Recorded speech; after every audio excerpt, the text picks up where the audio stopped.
Assalamualaikum warahmatullahi wabarakatuh, sobat podcast horor masa kini. Bertemu lagi sama gua Sule.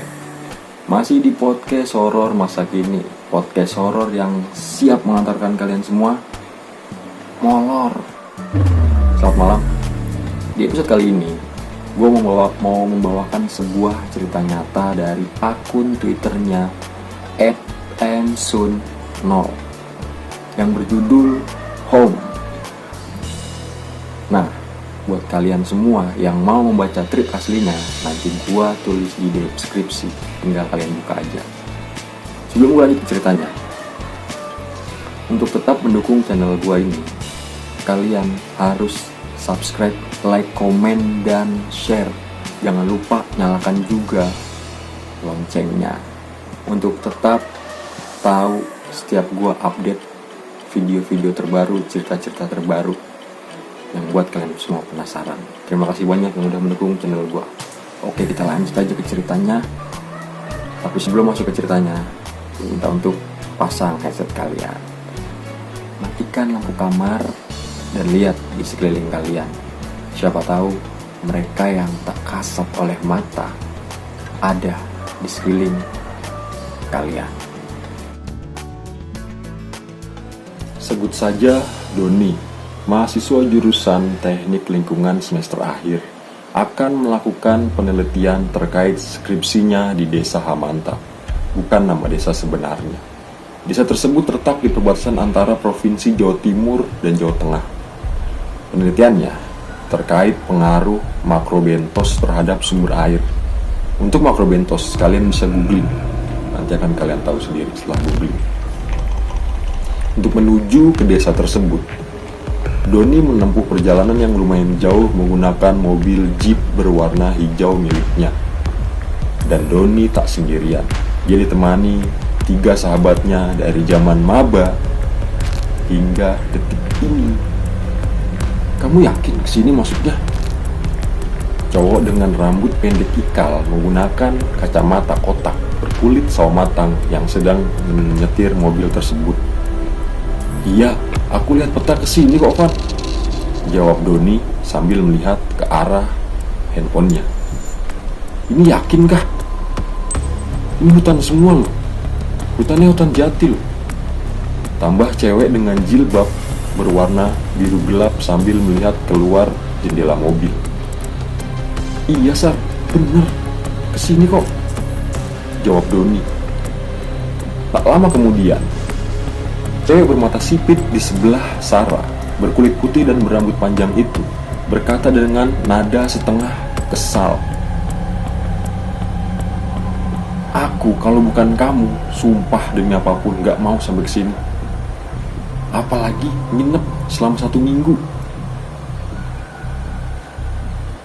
Maaf Sekar, kan cuma 1 minggu, gak lebih kok," jawab Doni. Untuk sampai di Desa Hamanta, mereka harus keluar dari jalur utama. Dari situ akan ada jalan kecil yang terbuat dari beton bertulang. Ada beberapa bagian yang dibiarkan dalam keadaan tanah bercampur lumpur karena saat itu memang sedang habis hujan. "Kamu dapat tempat terpencil gini dari siapa sih dulu?" tanya Ivan. "Dapat dari Tony dulu waktu kecil. Dia di sini terus sama orang tuanya pindah di kota." Mereka pun berbincang dengan ditemani suara lagu dari DVD mobil Jeep itu. Hingga tak berselang lama, Ivan pun memutuskan untuk berhenti sejenak. "Bentar, aku mau kencing dulu," ucap Ivan kemudian keluar dari dalam mobil. "Duh, Van, gitu tadi ya, gak pipis di pom sih," keluh Sekar. Kemudian mengambil handphonenya dan membalas chat yang Doni atau Sarah sendiri tak tahu itu siapa. Setelah selang beberapa menit, Ivan pun kembali. "Astaga, di luar dingin, Rek," ucapnya kemudian menghidupkan mesin dan berjalan kembali. "Ini pikiranku atau memang makin lama masuk ada kabut ya?" tanya Sarah yang kemudian pertanyaan itu direspon oleh Ivan yang menghidupkan lampu kabut. "Iya, padahal sore loh, jam 5 kurang. Tapi kok ya ada kabut?" ucap Sekar. Habis hujan guys, jadinya ya mungkin ada kabut. Lagian ini kan kita di desa, terang Doni. Setelah berselang beberapa belas menit, tiba-tiba Ivan pun memberhentikan laju kendaraannya, seperti tidak percaya dengan apa yang ia lihat di depan, walau samar-samar tertutup kabut. Bentar, kamu yakin jalannya benar? Tanya Ivan, yang kemudian turun dari mobil. Kemudian anak-anak yang lain ikut menyusul. Benar, kenapa memang? Tanya Doni penasaran. Itu lihat, jalannya putus ini loh, kayak habis ada bencana, kata Ivan yang menunjuk ke arah jalan tersebut. Doni pun mulai berjalan mendekati bibir jalan yang putus itu. Terlihat memang putus jaraknya kurang lebih 4 meter, dengan ambisnya sampai ke bawah kurang lebih 7 meter. Wah, terpaksa jalan sampai di sini, tanya Doni. Terus jalan? Emang di situ ada jalan? Sahut Sekar yang kemudian dijawab oleh Sarah. Lewat sini bisa nggak? Ini ada jalan setapak ke bawah. Sepertinya arahnya langsung ke sana, kata Sarah sambil menunjuk ke desa yang terlihat tidak jauh dari situ. Akhirnya, mobil jeepnya diparkirkan di pinggir. Kemudian mereka membawa peralatan yang akan mereka gunakan untuk seminggu ke depan. Mereka menyusuri jalan setapak itu dengan rumput di kanan kiri. Doni di depan, sedangkan Ivan paling belakang sendiri.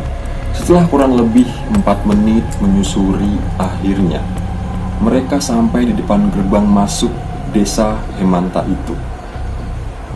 Fix, ini desa habis kena azab, celetuk Ivan. Hus, bibirmu gak boleh ngomong seenak kayak gitu, ucap Sekar sambil meninggikan nada suaranya. Ya bayangin aja, gapuranya rusak, terus ucapan selamat datang di Hemanta juga rusak lagi, terang Ivan, yang kemudian tidak digubris oleh Sekar. Mereka berempat berjalan menyusuri desa yang seperti tidak ada tanda-tanda kehidupan sama sekali. Sedangkan mereka berjalan cukup jauh hingga mendapati seseorang dengan umur yang sepertinya sudah tua berjalan berpapasan dengan mereka. Mohon maaf, saya mau tanya, rumah Pak Kepala Desa di mana ya? Tanya Doni dengan sopan. Orang tua itu hanya tersenyum tanpa memberikan jawaban. Tangannya menunjuk ke arah utara, tepat di mana rumah dengan paling seberang. Doni pun mengangguk. Lalu Doni memberikan matur.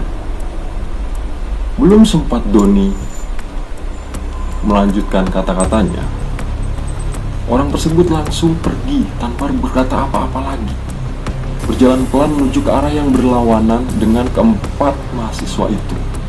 Aduh, kok ya sakit ya dikacangi, ledek Ivan. Alah, tahu ah, jawab Doni, kemudian melanjutkan perjalanannya. Sepanjang perjalanan, Doni melihat rumah warga yang jauh dari kata modern. Atapnya kebanyakan joblok dan masih banyak yang menggunakan dinding terbuat dari anyaman bambu atau yang biasa disebut gedek. Serasa balik tahun 80-an di desa, batin Doni. Kemudian mereka sampailah ke rumah yang paling gak lebih baik dari kebanyakan rumah di sekitarnya. Sudah ada tembok bata walau tidak dicat. Kemudian Doni pun mengetuk pintu.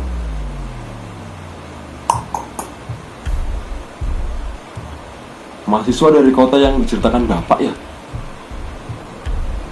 Tanya ibu-ibu kurang lebih berumur 35 tahun ke atas, dengan sanggul dan kebaya hijaunya. Iya bu, jawab Doni. Sini masuk. Sepatunya dipakai aja, kata ibu-ibu tadi. Mereka pun masuk dan duduk di ruang tamu. Lantainya sendiri bukan keramik, hanya plesteran saja. Tembok ada beberapa yang masih terlihat menggunakan anyaman bambu di dalamnya. Ada lukisan-lukisan aneh yang ada di dinding ruang tamu itu. Di bagian pojok ada meja kecil dan radio zaman dahulu, yang entah itu masih hidup atau hanya pajangan. Serta lampu yang sedikit redup, menambah kesan merasa di dunia masa lalu.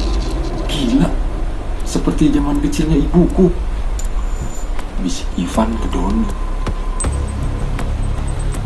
Tuturmu kondisikan, Van.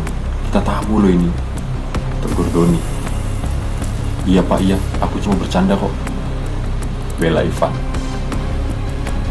Bentar ya, tak bikinin minum dulu, kata ibu itu.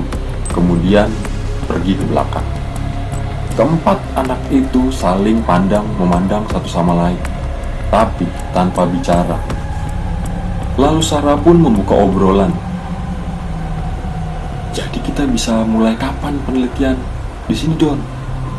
Tanya Sarah. Ya besok udah bisa sih. Katanya di sini ada sumber yang bisa jadi sumber penghidupan utama, sumber mata air gitu, jawab Doni.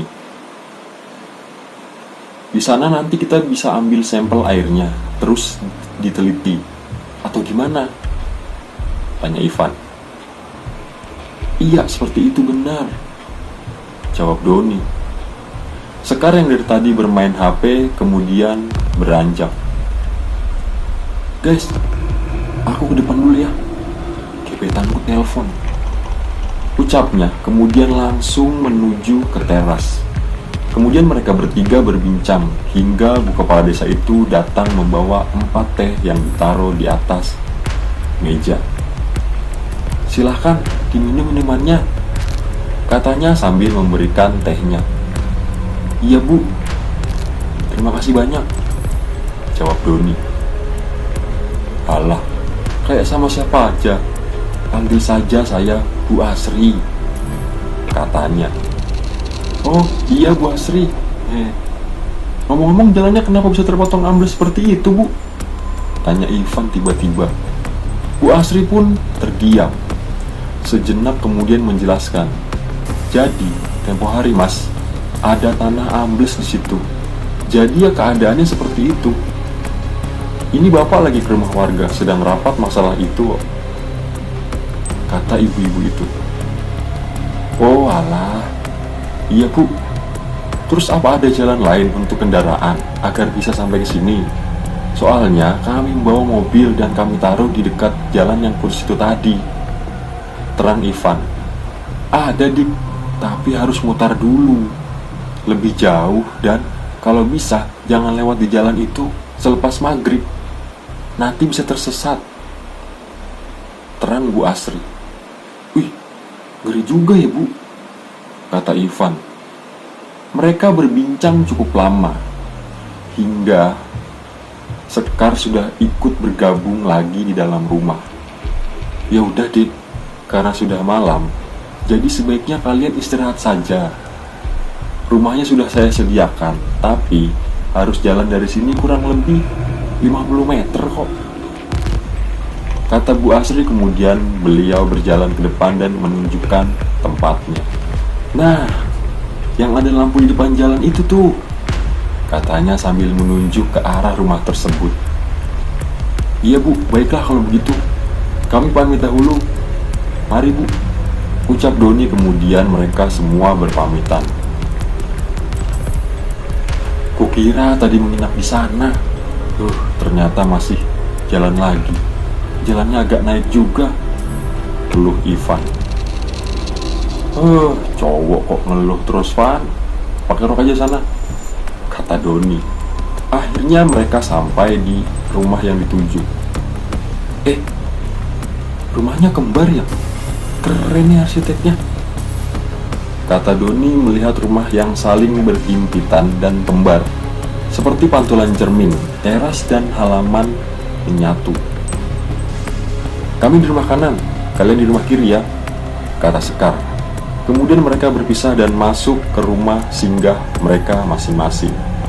Suasana di dalam rumahnya pun amat sangat sama dan hampir tak ada yang berbeda dengan rumah Bu Asri, mulai dari lantai, dinding, dan ornamennya.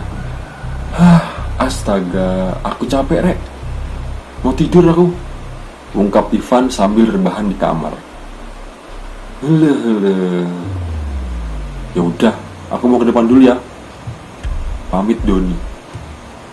Jangan ditinggal aku, langsung, ucap Ivan kemudian menyusul Doni. Mereka berempat memakan bekal yang mereka bawa. Asik juga ya makan bekal di teras lesehan malam-malam sambil dengerin suara hujan, ucap Sekar sambil sesekali melihat ke arah depan yang saat itu sedang hujan gerimis. Kamu itu asli dari mana sih, Kar? Dari awal sampai sini tadi kok sepertinya kamu gak asing sama ginian, tanya Sarah. Aku dulu tinggal sama nenekku di desa, bahkan lebih pelosok dari desa ini. Jadi ya udah biasa aja sih, jawab Sekar. Oh, ada Chinese hidup di desa, ledek Ivan. Tapi bukannya kamu tadi kayak gak mau masuk ke desa ini kalau bukan karena si Doni, tanya Sarah penasaran. Ah iya, itu ya ada satu dan hal lain.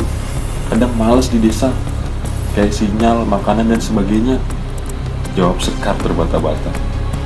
Sudah, kita nikmatin aja, hitung-hitung refreshing kan, sahut Doni.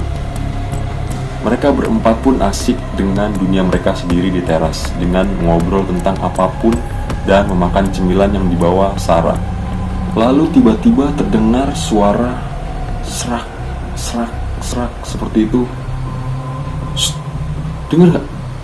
Tanya Doni pelan sehingga suasana menjadi hening. Iya dengar, kata Sekar. Kemudian Sarah dan Ivan pun mengangguk. Mereka beranjak dari lesehan dan berdiri, matanya berkeliling mencari di mana asal suara langkah kaki yang menginjak rumput itu. Hingga terlihat ada seseorang berjalan mendekati mereka, memakai belangkon dengan pakaian Jawa. Do, Le, yang katanya mahasiswa itu ya? Tanya orang tua itu sambil memegang payung yang terlalu dekat dengan kepala, sehingga tak terlihat jelas wajahnya. Pak, kami, kata Doni terpotong.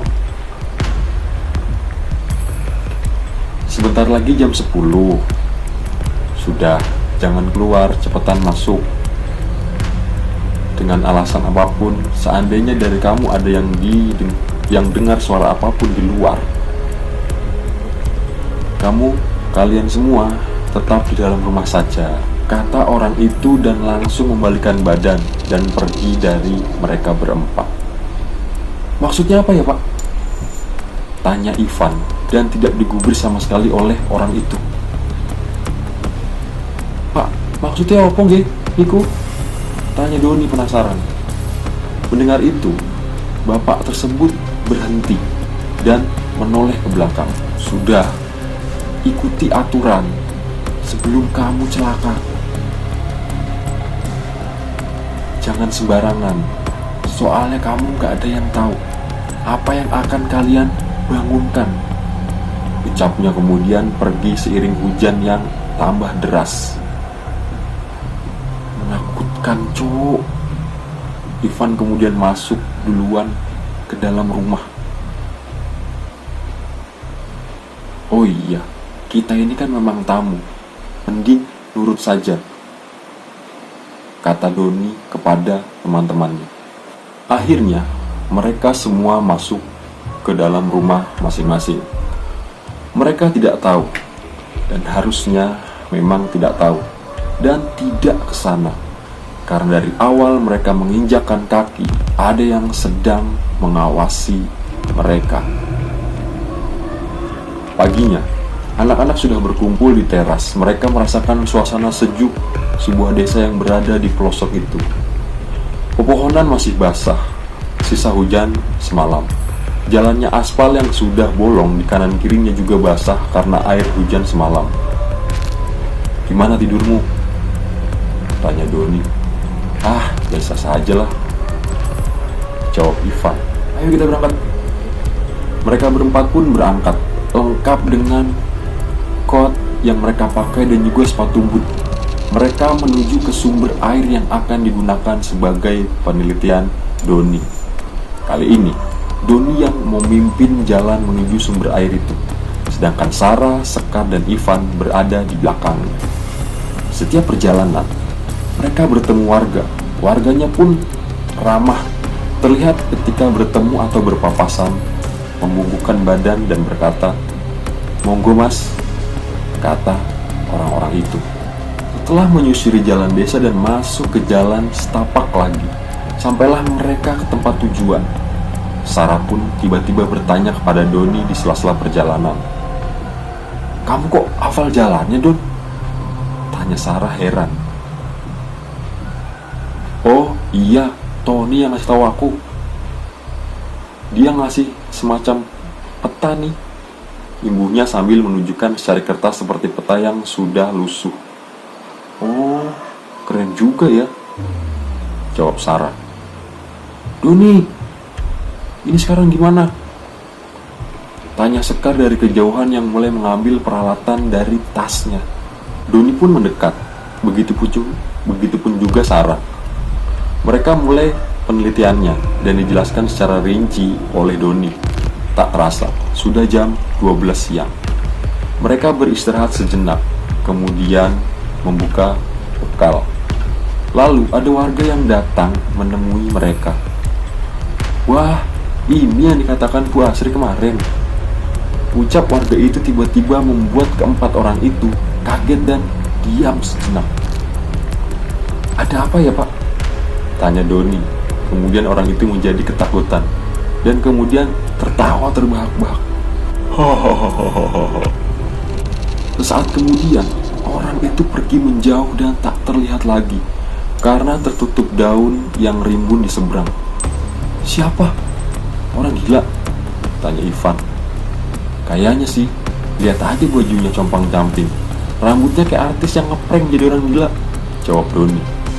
"Lah, emang dikira bata geledek?" Geledek Sarah. "Ya siapa tahu." Mereka beristirahat kurang lebih 15 menit di bawah pohon beringin yang sangat rindang dan besar. Di depan pohon itu ada sumber mata air yang digunakan warga sekitar untuk kebutuhan sehari-hari. Sedangkan di sebelahnya terdapat semacam pendopo kecil yang belum tahu digunakan untuk apa. "Gimana? Balik ke rumah?" tanya Doni yang mulai membereskan perlengkapannya. Semua menyetujui ajakan Doni, kemudian beranjak dari tempat mereka istirahat dan pergi meninggalkan tempat itu. Mereka berjalan menyusuri jalan setapak kurang lebih 150 meter dari sumber air itu. Sekar tiba-tiba kebingungan. "Kenapa, Kar? Kok kayak orang bingung?" tanya Ivan dari belakang Sekar, sehingga Doni dan juga Sarah pun melihat ke belakang. "HP ku kayaknya ketinggalan di sana," jawab Sekar. "Duh, anak kok lupaan sih," ucap Sarah. "Ya udah, ambil aja, aku tunggu di sini," tambah Sarah. Sekar langsung memutar arah menuju sumber air, sementara ketiga temannya menunggu di tempat itu. Sekar pun akhirnya sampai di sana dan melihat-lihat di tanah yang bercampur dengan guguran dari daun beringin itu. Setelah beberapa menit mencari, akhirnya handphonenya ketemu. "Astaga, duh, aku kira hilang," batinnya. Kemudian, ketika Sekar akan kembali, dia mendengar ada seseorang yang sedang berbicara. Dari tempat Sekar berdiri, nampaknya suaranya berasal dari balik pohon beringin, tepatnya itu di pendopo. Sekar pun semakin penasaran. Dia berjalan pelan-pelan, melangkahkan kakinya perlahan namun pasti. Dan betapa terkejutnya dia ketika melihat ada dua orang sedang berbincang, dan yang satunya membawa parang yang amat besar berlumuran darah segar, atau setidaknya warna merah kental yang menetes hingga ke plesteran bawah pendopo. "Gimana acaranya ini nanti?" "Sebentar, ada yang melihat kita," Orang dengan kumis tipis itu langsung menunjuk dengan parangnya ke arah Sekar. Seketika, salah satu rekannya pun melihat ke arah Sekar. Sekar pun hanya terdiam, ketakutan. Matanya terbelalak. Di pikirannya saat itu hanya ada satu kata, lari. Seketika Sekar pun lari tunggang langgang menerobos semak-semak tanpa memutar. Dia hanya ingin sampai lebih cepat untuk bertemu ketiga temannya. Sesekali Sekar menoleh ke arah belakang. Dua orang itu berjalan biasa saja ke arah Sekar. Sekar menangis dan mempercepat langkahnya. "Sekar, kamu kenapa?" tanya Sarah kaget. Begitupun Ivan dan Doni. Sekar hanya bisa menangis sesegukan, kemudian mereka membawa Sekar untuk kembali ke rumah. Setelah sampai di rumah, Sekar pun diobati oleh Sarah. Sedangkan Ivan dan Doni hanya duduk terdiam menunggu penjelasan dari Sekar. Lengan Sekar yang tergores ranting, duri hingga mengeluarkan darah diobati oleh Sarah dengan antiseptik. Kemudian ketika mengobati, Sekar pun bicara pelan. "Kita nggak dibunuh kan di sini?" tanya Sekar gemetar. "Hah?" Sekar pun menjelaskan kejadian tersebut. Semuanya terdiam, berpikir tentang situasi yang terjadi. "Ya udah, nanti aku tanyakan ke Pak Kades ya," ucap Doni. "Udah, kamu istirahat dulu aja, Kar. Aku mau ke rumah Pak Kades." "Aku ikut ya," ucap Ivan. "Sudah, kamu di sini aja, jaga Sekar sama Sarah," jawab Doni. Kemudian Ivan pun kembali duduk dan ikut merawat luka Sekar. Doni pun pergi dari ruang tamu dan menuju rumah kepala desa sendirian. "Aku tahu orangnya bawa parang dan ada darahnya loh, Rek. Siapa yang gak takut?" ungkap Sekar sambil menitikan air mata. "Mungkin itu orang habis menyembelih hewan buat acara apa gitu." Ivan mencoba menenangkan Sekar, tapi tak berhasil sama sekali. "Mumpung masih jam 1-an, apa enaknya aku bawa mobilnya ke sini ya? Kemungkinan nyampe sini jam 4 atau 5 lah," kata Ivan kemudian mengambil jaketnya. "Sarah, kamu gak apa-apa aku tinggal? Kunci dulu pintunya. Jangan kamu buka kecuali aku atau Doni yang datang ya." "Iya, jangan lama-lama ya, Ivan. Aku agak gak nyaman sama desa ini," ucap Sarah lirih. Ivan pun tak menjawab dan meninggalkan mereka berdua di rumah singgah. Ivan pun berjalan melewati jalan yang ia lalui semalam bersama teman-temannya, hingga ia sampai di depan rumah Pak Kades.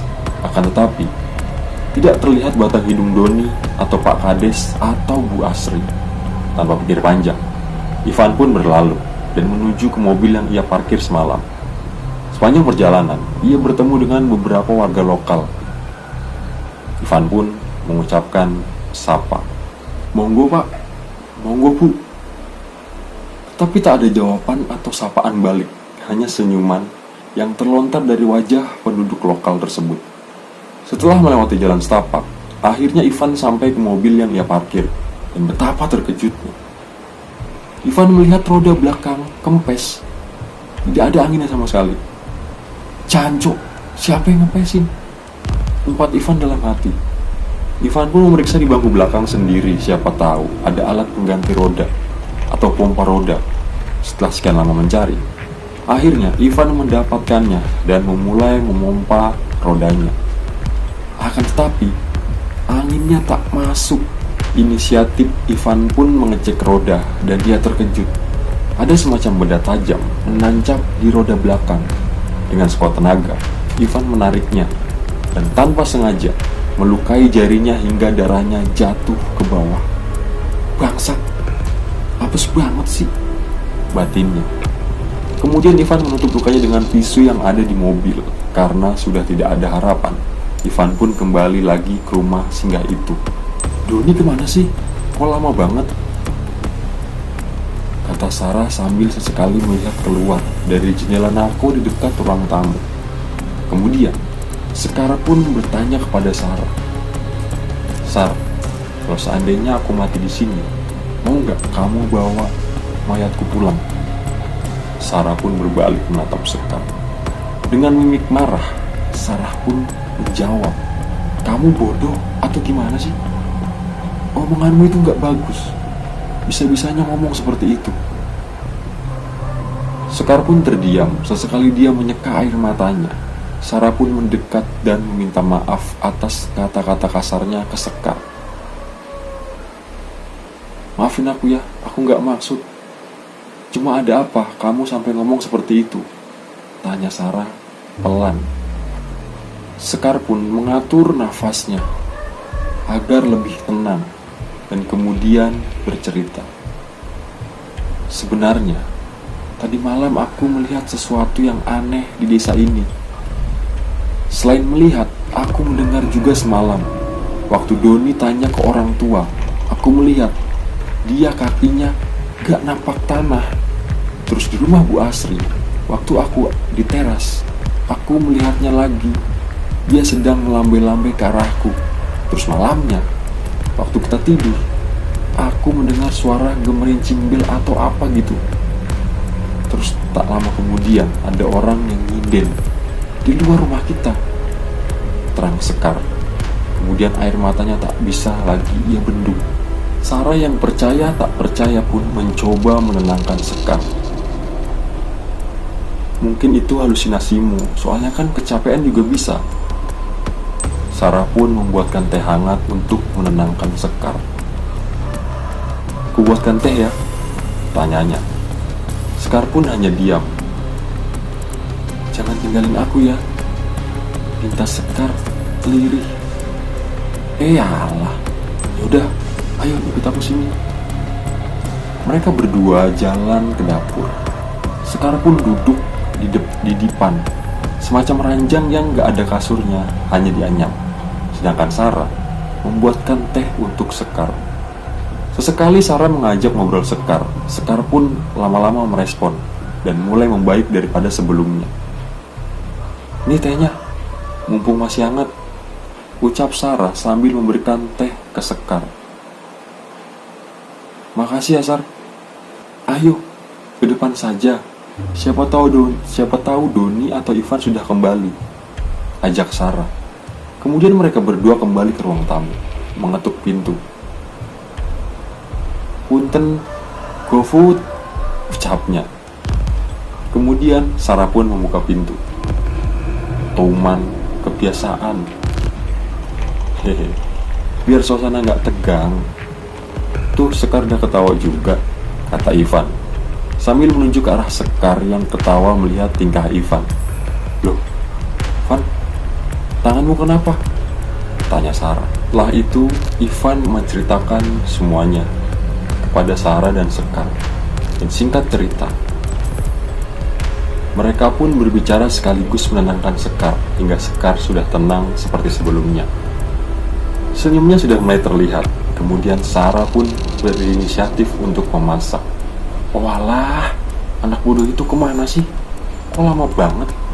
ucap Ivan yang tak lama kemudian Doni masuk ke ruang tamu. Maaf lama. Aku tadi diajak Pak Kades sama Bu Asri keliling," ucapnya sambil meraih minum yang ada di meja ruang tamu.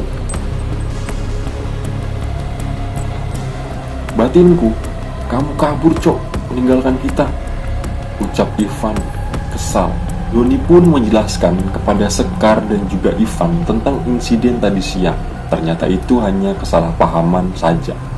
Parang yang dibawa adalah parang tebang, dan yang dilihat darah itu adalah getah dari pohon yang memang berwarna merah.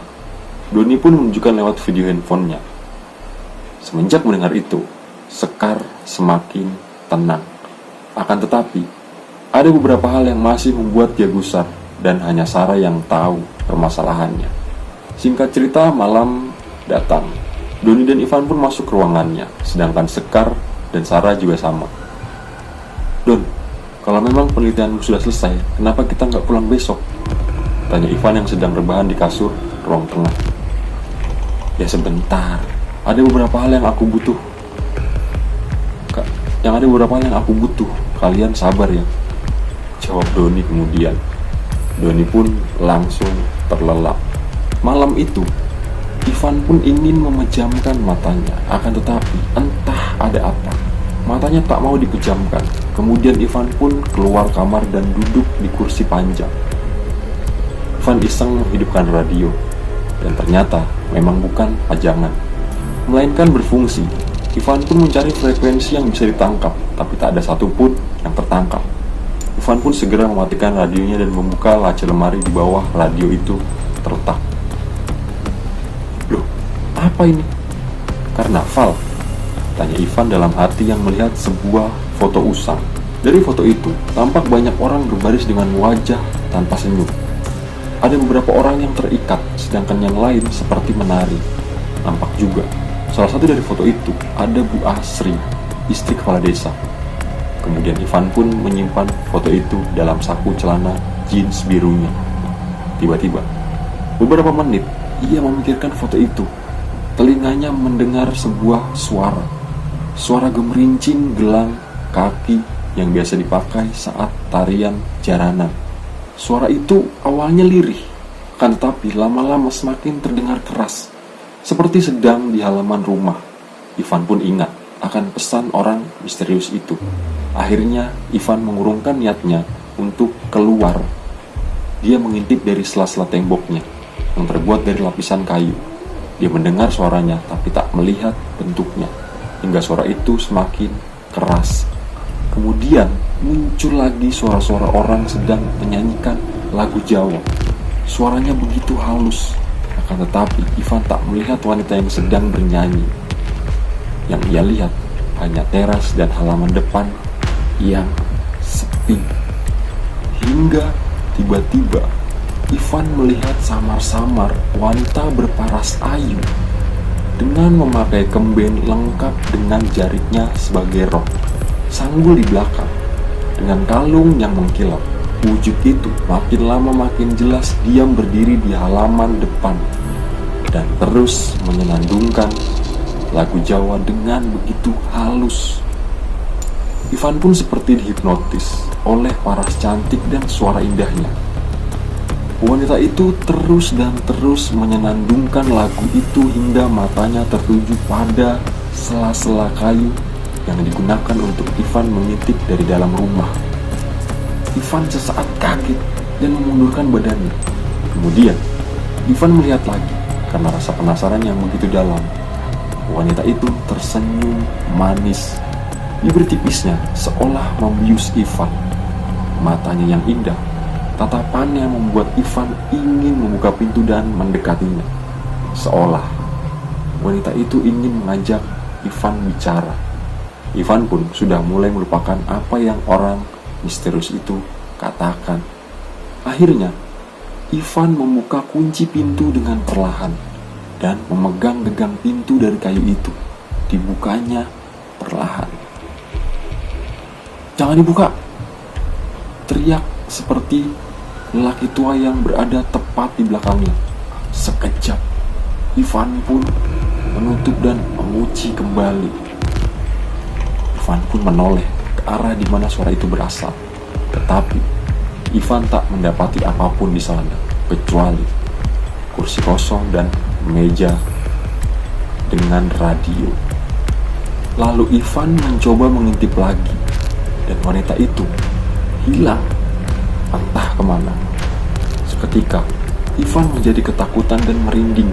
Dia berlari menuju kamarnya dan menutupnya. Di hari kedua di sana, Ivan pun bangun di pagi hari. Seperti biasanya, Ivan sudah melupakan kejadian yang menyeramkan semalam. Ivan hanya terngiang oleh wanita yang menatapnya sangat lembut. Saat sedang sarapan, yang sudah dimasakkan oleh Sarah dan Sekar, tiba-tiba Ivan mengatakan, "Guys, sepertinya aku hidup di sini gak apa-apa deh." "Ngomong apa kamu pagi-pagi?" sahut Sarah. "Aku malah pengen cepet-cepet pulang," timpal Sekar.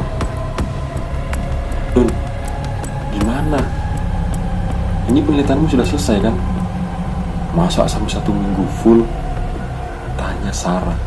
Doni pun hanya diam sambil mengunyah makanannya hingga tertelan. Kemudian ia bicara tenang. "Ya sudah, tapi aku masih butuh kalian sih." "Bantuan apa lagi?" balas Sekar. "Nanti kan kalian tahu sendiri. Sekarang enakin aja dulu makannya," jawab Doni. "Oh iya, kemarin emang kamu diajak keliling kemana sih?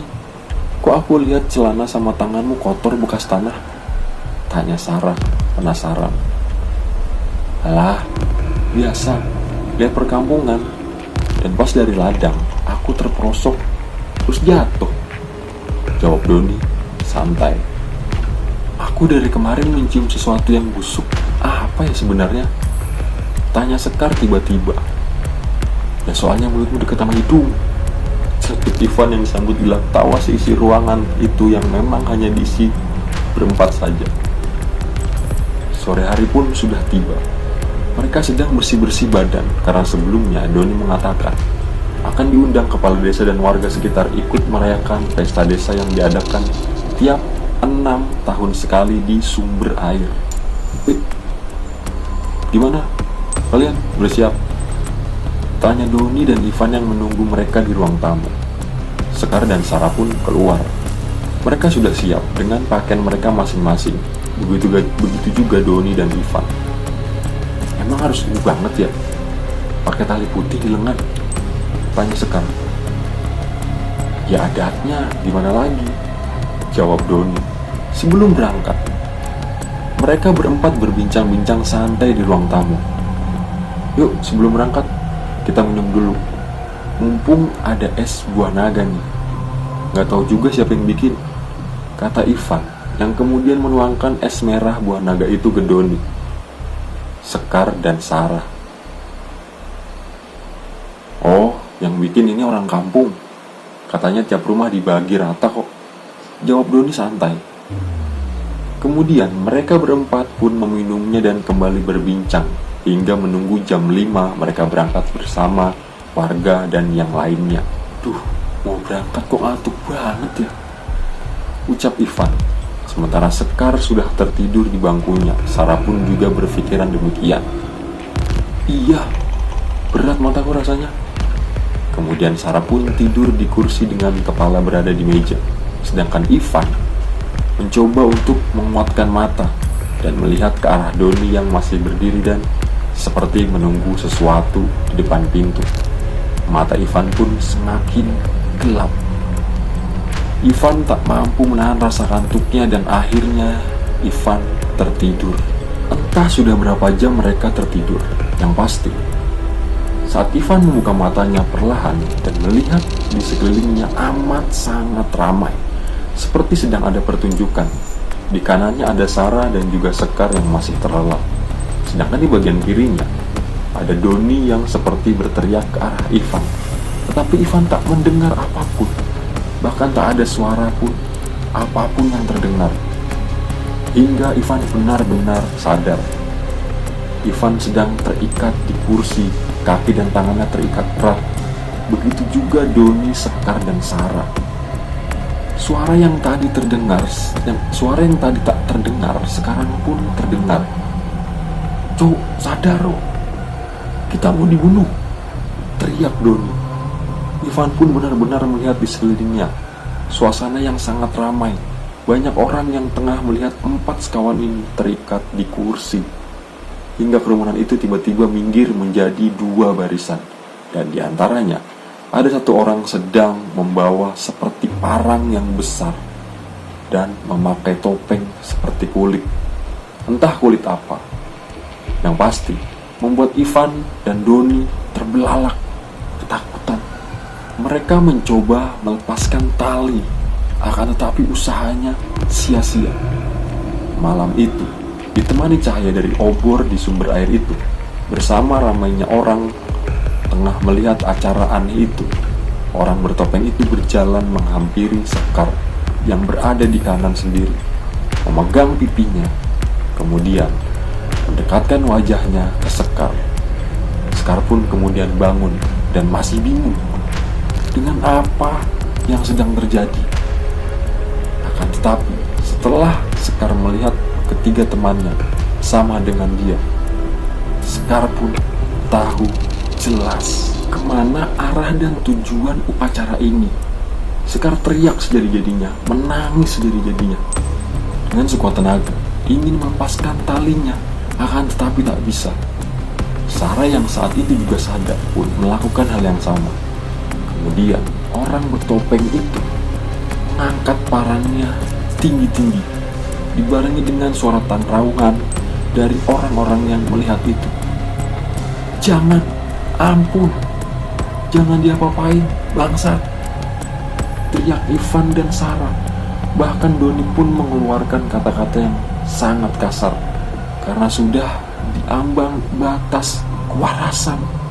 Sekar pun hanya terbelalak melihat itu, menangis dan mencoba memejamkan mata. Cerak! Tebasan parang itu pun mengenai tepat di leher Sekar yang membuat Sekar mati seketika terpenggal. Darahnya keluar kemana-mana hingga mengenai tubuh Sarah dan juga Ivan. "Bangsat, kamu siapa sebenarnya, jancuk?" teriak Ivan sekencang-kencangnya. Sarah pun ketakutan hingga Sarah tak bisa membendung air matanya. Ia sudah tak sanggup bicara melihat kepala temannya tergeletak terpisah dengan badannya. Anak ini belum mengeluarkan darah sama sekali di sini. Teriak orang yang memakai topeng itu, dan sepertinya Ivan pun tak asing dengan suaranya. Orang itu membuka topengnya, dan benar saja, dia adalah Bu Asri yang selama ini Ivan dan yang lain-lainnya kenal baik. Bu Asri pun lantas mengambil pisau. Pisaunya kecil, menusuknya di paha Sarah. Sarah pun berteriak sekencang-kencangnya karena rasa sakit itu. Darahnya menetes hingga jatuh ke tanah. Kemudian, hal yang sama terjadi kepada Sarah. Sebelum meninggal, Sarah sempat melihat ke arah Ivan dan Doni. Matanya menunjukkan ribuan pertanyaan yang bahkan belum sempat Sarah tanyakan. Ivan pun semakin menggila tatkala merasa bahwa ini saatnya dia untuk dibunuh. Anak ganteng, kalau sekarang bukan parang. Bu Asri pun menaruh parangnya di meja. Kemudian mengambil semacam potongan besi berwarna hitam dengan ujungnya yang sangat tajam. "Kita ada salah apa, Bu? Kenapa sampai begini? Jancuk. Don, kenapa kamu bawa ke sini, bangsat? Aku yang gak tahu desa ini seperti ini, anjing. Bangsat kamu, jancuk semua!" teriak Doni. "Gak ada salahnya kok, Le. Emang saatnya saja," jawab Bu Asri. Kemudian menancapkan besi runcing itu tepat di perut Ivan. Karena besi itu ada rongganya, sehingga darah segar mengucur melewati rongga besi itu. "Jancuk, aku dibuat mati habis darah. Jancuk kamu!" Suara Ivan melemah. Ivan pun masih bisa melihat Bu Asri mendekati Doni, membawa pisau belati. "Doni, jangan kamu bunuh, bangsat!" ucap Ivan lemah. Mata Doni terbelalak. Dia memberontak dari kursinya, teriak, mengumpat dengan segala macam kata-kata kasar. Bu Asri pun mendekati Doni dan menghuluskan tepat di leher Doni. Ivan pun terkejut bukan main. Di tengah kematiannya, Ivan melihat Doni tersenyum dan kemudian tertawa terbahak-bahak. "Aktingnya sudah, sayang?" tanya Doni. "Sampun, Mas." Bu Asri kemudian membuka tali yang mengikat Doni di kursi Doni. Setelah dibuka, Doni pun mencium Bu Asri.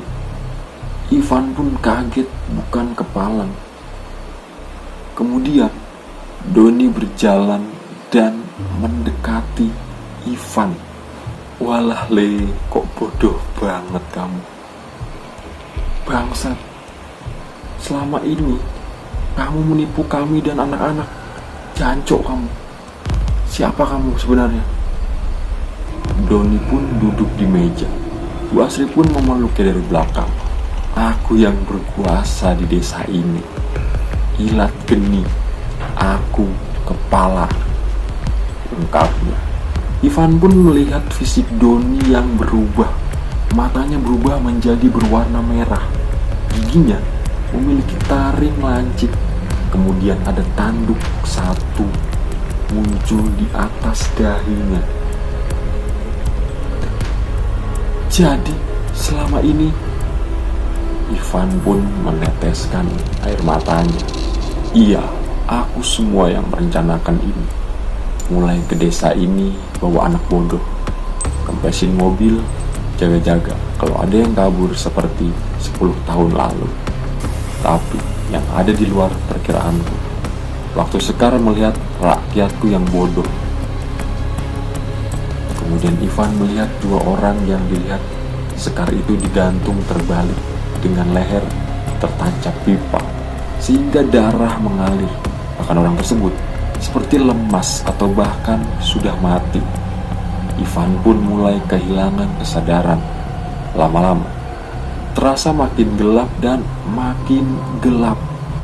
Kenapa kita dibunuh? Tanya Ivan sebelum tertunduk tak bernafas. Doni pun tertawa terbahak-bahak. Memang kamu kira aku mendapat kebahagiaan ini dari mana, Cok? Jawabnya. Kemudian memegang kepala Ivan dan melihat Ivan sudah tak bernyawa. Dah, sudah mati. Tanya Doni. Kemudian Doni dan Asri pun beranjak dari situ. Urusin semuanya. Aku taunya besok sudah bersih. Ucap Doni kemudian pergi meninggalkan kerumunan itu. Sayang, memang pintar kamu. Aku gak pintar, mereka aja yang terlalu bodoh. Jawabnya. Seiring mereka menjauh, nampak bentuk tubuh Asri. Bagian perut ke bawah menjadi tubuh ular yang besar. Sedangkan Doni, kakinya seperti kaki kuda. Kelima mayat tersebut lantas dikubur tidak jauh dari tempat mereka dibunuh. Sedangkan darah yang mengalir tadi diambil warga untuk diberikan ke Doni dan Asri, yang kemudian dicampur di minuman dan diberikan rata di desa itu agar semuanya mendapat keabadian. Selesai. Nah, itu tadi cerita dari I'm0. Kali ini gue mau kasih tahu kalau itu tadi cerita fiksi. Sekali-sekali gue bikin kejutan untuk channel podcast horor masa kini. Gimana? Bikin deg-degan kan? Dan ini perdananya juga gue tampil full di video gue kali ini. Terima kasih banyak yang sudah mau menonton. Jangan lupa like, comment, subscribe, dan share juga ke teman-teman kalian. Terima kasih banyak. Sampai berjumpa lagi di episode-episode selanjutnya podcast horor masa kini yang siap mengantarkan kalian semua molor. Akhir kata gue ucapkan wassalamualaikum warahmatullahi wabarakatuh.